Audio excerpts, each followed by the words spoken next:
నరులందరినీ పరిశీలన చేస్తా ఉన్నాడంట. హల్లెలూయా.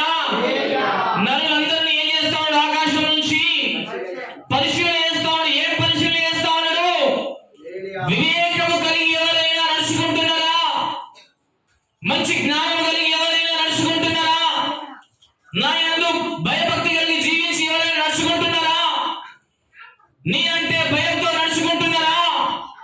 వివేకం కలిగి నన్ను స్తుతిస్తున్నాను, ఆరాధిస్తున్నారా అని చెప్పేసి ఆకాశం నుంచి యేసయ్య ఏం చేస్తా ఉన్నాడంట? భూమి పైన మనలందరూ కూడా పరిశీలన చేస్తా ఉన్నాడంట. హల్లెలూయా. కదా, మరి వివేకం కలిగి నడుచుకుంటున్నా అని చెప్పి దేవుడు చూస్తా ఉంటే దేవునికి వివేకం కలిగినటువంటి సంఖ్య చాలా తక్కువగా మంది కనిపిస్తా ఉన్నారు. ఒకసారి మనకు మనం పరిశీలన చేసుకుందాము కదా. దేవుడు ఆకాశం నుంచి మనల్ని ఏం చేస్తాడు? పరిశీలన చేస్తా ఉన్నాడు. వివేకం కలిగి నడుచుకుంటున్నారా? వివేకం కలిగి నడుచుకుంటున్నారా అని చెప్పేసి పరిశీలన చేస్తున్నటువంటి దేవునికి కొన్ని గుంపులు కనిపిస్తున్నాయండి. ఈరోజు కొన్ని గుంపులు కనిపిస్తున్నాయి. వివేకం కలిగి జీవిస్తున్నారని చెప్పేసి దేవుడు పరిశీలన చేస్తా ఉంటే కొన్ని గుంపులు, వాళ్ళు అన్యులు కాదు, దేవుని నమ్ముకున్నటువంటి గుంపులే, దేవుని ఆరాధిస్తున్నటువంటి గుంపులే, మందిరానికి వస్తున్నటువంటి గుంపులే. దేవునికి ఎంత కనిపిస్తున్నారో తెలుసా? ప్రార్థన లేకుండా కనిపిస్తా ఉన్నారు. ఎవరికి నచ్చినట్టుగా వాళ్ళు జీవించు కనిపిస్తా ఉన్నారు. దేవుని చిత్తం చేయకుండా ఏం చేస్తా ఉన్నారు? ఎలా పడితే అలా జీవిస్తూ కనిపిస్తా ఉన్నారు. ఆ దృశ్యాలు చూస్తున్నటువంటి యేసయ్య మనసులో చాలా అంటే చాలా బాధపడతా ఉన్నాడండి. హల్లెలూయా. కదా, మరి ఈ నూతన సంవత్సరంలో రెండవ వారం దేవుడు మనతో మాట్లాడుతా ఉన్నాడు వాక్యం ద్వారా. ఒకటే, వివేకం కలిగి ఎవరైనా బ్రతుకుతున్నారా అని చెప్పేసి అంటా ఉన్నాడు దేవుడు. మంచి జ్ఞానంతో ఎవరైనా జీవిస్తున్నారా అని చెప్పేసి అంటా ఉన్నాడు దేవుడు. మంచి తలంపులతో ఎవరైనా జీవిస్తా ఉన్నారా అని చెప్పేసి అంటా ఉన్నాడు దేవుడు. కదా, దేవుడు పరిశీలన చేస్తా ఉన్నాడు. నరులని మనందరూ ఏం చేస్తున్నాడు? పరిశీలన చేస్తా ఉన్నారు. కానీ పరిశీలన చేస్తా ఉంటే ఈ లోకంలో దేవుడు కనిపిస్తుంది ఏంటో తెలుసా? ఎక్కడ పడితే అక్కడ పాపము కనిపిస్తా ఉన్నదండి. హల్లెలూయా. ఎక్కడ పడితే అక్కడ హత్యలు కనిపిస్తా ఉన్నాయండి. ఎక్కడ పడితే అక్కడ మోసాలు కనిపిస్తా ఉన్నాయండి. ఎక్కడ పడితే అక్కడ అత్యాచారాలు కనిపిస్తా ఉన్నాయండి. ఎక్కడ పడితే అక్కడ మరి తాగుబోతులు కనిపిస్తా ఉన్నాయండి. కానీ ఆ దృశ్యం చూసిన తర్వాత యేసయ్య చాలా అంటే చాలా బాధపడిపోతా ఉన్నాడంట. హల్లెలూయా. కదా, దేవుడు చూసేదేమో దేని గురించి చూస్తా ఉన్నాడు? దేవుడు ఆకాశం నుంచి దేవుడు ఎవరి కోసం చూస్తా ఉన్నాడు? వివేకం కలిగి ఎవరైనా నడుచుకుంటున్నారా?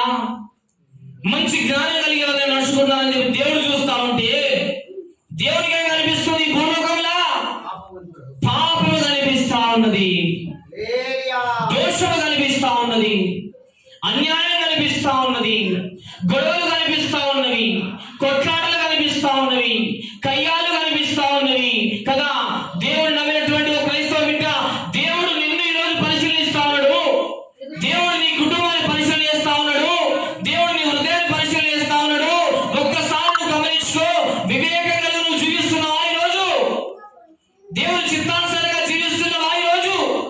దేవుని ఇష్టానుసారంగా జీవిస్తున్నావా ఈరోజు? దేవుని మాటల ప్రకారం జీవిస్తున్నావా ఈరోజు? ఒకవేళ జీవించకపోతే కనుక, నీ నచ్చినట్టుగా జీవిస్తుంటే కనుక దేవుడు ఈరోజు వాక్యం ద్వారా మాట్లాడుతున్నాడు. నువ్వు ఇప్పటి నుంచి ఎట్లా జీవించాలంట? వివేకం కలిగి జీవించాలంట. హల్లెలూయా. మనమందరం ఎలా జీవించాలండి? వివేకము కలిగి, మంచి జ్ఞానము కలిగి, పరిశుద్ధత కలిగి, పవిత్రత కలిగి మనం ఎట్లా దేవుని సన్నిధిలో జీవిస్తారంట. దేవుడు మనల్ని చూసి ఏం చేస్తా ఉంటాడు? పరలోకమందు సంతోషిస్తా ఉంటాడంట. హల్లెలూయా. కదా, భూలోకమందు నా బిడ్డలు వివేకం కలిగి జీవిస్తున్నదే, భూలోకమందు నా బిడ్డలు పరిశుద్ధత కలిగి జీవిస్తున్నదే, భూలోకమందు నా బిడ్డలు పవిత్రత కలిగి జీవిస్తున్నదే, భూలోకమందు నా బిడ్డలు సమయం దొరికినప్పుడల్లా సమయం వ్యర్థం చేసుకోకుండా, సినిమాలు చూడకుండా, షికారులకు వెళ్ళకుండా, పని పాట మరి పని చేసుకోకుండా జీవించడం లేదు. పని దొరికినప్పుడల్లా, సమయం దొరికినప్పుడల్లా నా బిడ్డలు నా సన్నిధిలో మోకరించి నన్ను స్తుతిస్తా ఉన్నారు, నన్ను ఆరాధిస్తున్నారు. కదా, ఇందును బట్టి నేను సంతోషిస్తున్నా అని చెప్పేసి అలా దేవుడు. హల్లెలూయా. కదా, ఖాళీ సమయం దొరికినప్పుడు నువ్వు ఎలా వాడుకుంటున్నావు దాన్ని ఒకసారి పరిశీలన చేసుకో. ఖాళీ సమయం దొరికినప్పుడు దాన్ని నువ్వు దేవుని సన్నిధిలో గడుపుతున్నావా? దేవుని ప్రార్థనలో పెడుతున్నావా? దేవుని వాక్యంలో పెడుతున్నావా? దేవుని ధ్యానంలో పెడుతున్నావా? లేకపోతే పాప తలంపుల్లో పెడుతున్నావా? విచ్చలవిడి తలంపుల్లో పెడుతున్నావా? ఒక్కసారి నీకు నువ్వే ఆలోచించుకో బిడ్డ. హల్లెలూయా. కదా, సమయం దొరికినప్పుడు మనం ఏం చేయాలి తెలుసా?